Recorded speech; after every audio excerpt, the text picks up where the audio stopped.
குமாரி கண்டம் என்பது பண்டைய தமிழ் இலக்கியங்களில் குறிப்பிடப்படும் ஒரு தொன்மையான நிலப்பரப்பாகும். இது தற்போது கடலில் மூழ்கியுள்ளதாக கருதப்படுகிறது. குறிப்பாக இந்தியா மற்றும் இலங்கைக்கு தெற்கே அமைந்திருந்தது என்று நம்பப்படுகிறது. குமரிக்கண்டம் அழிவுக்கான காரணங்கள். குமரிக்கண்டம் அழிவின் பின்னணி முற்றிலும் வரலாற்று மற்றும் அறிவியல் ஆதாரங்களால் உறுதிப்படுத்தப்படவில்லை. இதுவே பல புராணக் கதைகள், பண்டைய தமிழ் இலக்கியங்கள் மற்றும் அண்மைய ஆய்வுகள் சில முக்கிய காரணங்களை குறிப்பிடுகின்றன. கடல்மட்ட உயர்வு. பனிப்பாறைகளின் கரைப்பினால் கடல் மட்டம் உயர்ந்தது. இதனால் குமரிக்கண்டம் கடலில் மூழ்கியது என்று சில ஆராய்ச்சியாளர்கள் நம்புகிறார்கள். இது ஐஸ் ஏஜ் முடிந்த பிறகு நடந்திருக்கலாம். பெருங்கடல் வெள்ளம். தமிழ் கவிதைகளில் பெரிய கடல் வெள்ளத்தினால் 3 சங்கங்களும் அழிந்ததாக குறிப்பிடப்பட்டுள்ளது. இதை கடல்கோள் நிலம், land swallowed by the sea என்றழைக்கிறார்கள். பூகம்பம் மற்றும் புவியியல் மாற்றங்கள். பெரிய பூகம்பங்களின் காரணமாக நிலம், பாறை சேர்வுகள் உடைந்து நீர் மூழ்கியிருக்கலாம்.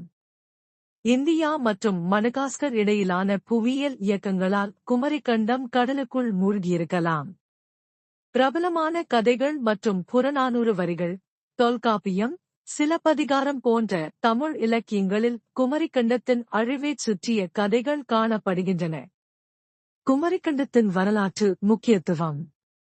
குமரிக்கண்டம் தொலைந்த தமிழரின் பழம்பெருமை, தொன்மை மற்றும் கலாச்சாரத்தை குறிக்கும் ஒரு சின்னமாக கருதப்படுகிறது. இது பண்டைய தமிழர்கள் உயர் நாகரிகத்துடன் உலகின் பல பகுதிகளுடன் தொடர்பு வைத்திருந்ததாகவும் கூறப்படுகிறது. ஆனால் இதுவரை எந்த அறிவியல் ஆதாரமும் குமரிக்கண்டத்தின் இருப்பை உறுதிப்படுத்தவில்லை. இது மிக அதிகமாக புராணக் கதைகளில் இருந்து உருவாக்கப்பட்ட ஒரு தொன்மையான கற்பனையாக இருக்கலாம் என்று சிலர் கருதுகின்றனர். உண்மையை புரிந்து கொள்ள மேலும் ஆராய்ச்சிகள் தேவை. குமரிக்கண்டம் பழைய தமிழ் இலக்கியங்கள் மற்றும் மெய்யியல் வழக்கங்களில் குறிப்பிடப்படும் ஒரு மாபெரும் நிலப்பகுதி, தென் இந்தியாவுக்கும் மாலை தீவுகளுக்கும் இடையே அமைந்திருந்ததாக கருதப்படுகிறது. இதனைப் பற்றிய புராணகதை மற்றும் தத்துவ சான்றுகள் மட்டுமே உள்ளன, ஆனால் இதுவரை அறிவியல் ஆதாரங்கள் கிடைக்கவில்லை. குமரிக்கண்டத்தின் அழிவுக்கான 3 முக்கிய காரணங்கள் சொல்லப்படுகின்றன. பெரிய நிலநடுக்கங்கள். நிலநடுக்கங்கள் மிகப்பெரிய நிலப்பகுதிகளை கடலுக்குள் தள்ளிவிடலாம். இது குமரிக்கண்டம் போன்ற பெரும் நிலப்பகுதிகளின் அழிவிற்கு முக்கிய காரணமாக கூறப்படுகிறது. கடல் மட்ட உயர்வு. பனிப்பாறைகள் உருகியதால் கடல் மட்டம் உயர்ந்து குமரிக்கண்டத்தின் நிலப்பகுதிகளை மூழ்கடிக்கலாம். வானியல் நிகழ்வுகள். மிகப்பெரிய அழிவுகளை உருவாக்கும் வானியல் நிகழ்வுகளும், உதாரணமாக கணவாய் தாக்குதல், குமரிக்கண்டத்தின் அழிவிற்கு காரணமாக இருக்கலாம். இதில் சிலவற்றை பற்றி அறிவியல் ஆதாரங்கள் கிடைக்காத போதும், இந்த புராணகதை மற்றும் மதச் சான்றுகள் குமரிக்கண்டம் பற்றிய பல்வேறு கதைகளை உருவாக்கியுள்ளன. குமரிக்கண்டம், குமாரி கண்டம், ஒரு தொன்மையான கண்டமாக கூறப்படுகிறது.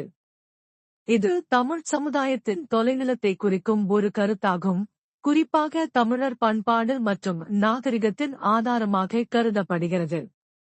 இதற்கான ஆதாரங்கள் பெரும்பாலும் தமிழ் சங்க இலக்கியங்களிலிருந்து எடுத்துக் கூறப்பட்டவை. குமரிக்கண்டத்தின் அழிவு குறித்து கூறப்படும் கருத்துகள். பேரழி அல்லது கடல் முன்னேற்றம்.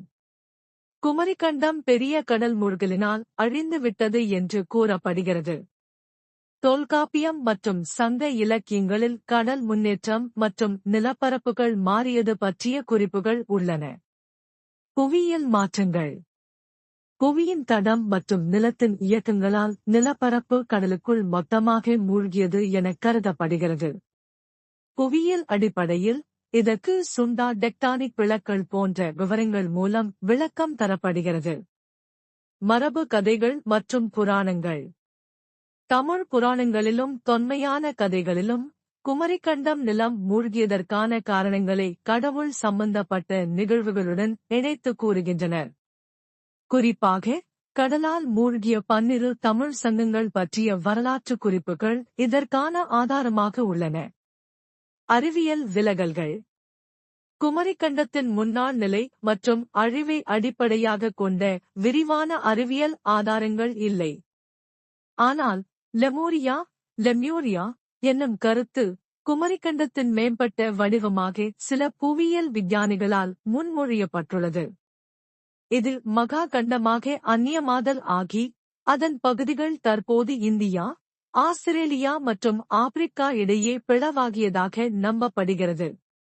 திராவிடர் பண்பாட்டின் தாக்கம். தமிழர்கள் குமரிக்கண்டத்தின் முன்னோடி மக்களாக இருந்ததாகவும் அதன் அழிவின் பின்னர் தமிழர் பண்பாடு இந்தியா மற்றும் தென்கிழக்கு ஆசியா முழுவதும் பரவியது என்றும் கூறப்படுகிறது. முறைசாரா முன்னேற்றம். தொன்மையான நிலக்கோள மாறுதல்கள் அல்லது கடல் மட்ட உயர்வு போன்றவை குமரிக்கண்டம் போன்ற நிலப்பரப்புகளை அழிக்க காரணமாக இருக்கக்கூடும். ஆனால் இதை தெளிவாக நிரூபிக்க இதுவரை தெளிவான ஆதாரங்கள் இல்லை. குறிப்பு: குமரிக்கண்டம் விஞ்ஞானத்தையும் மரபு கதைகளையும் இணைக்கும் விவாதமாகவே தொடர்கிறது.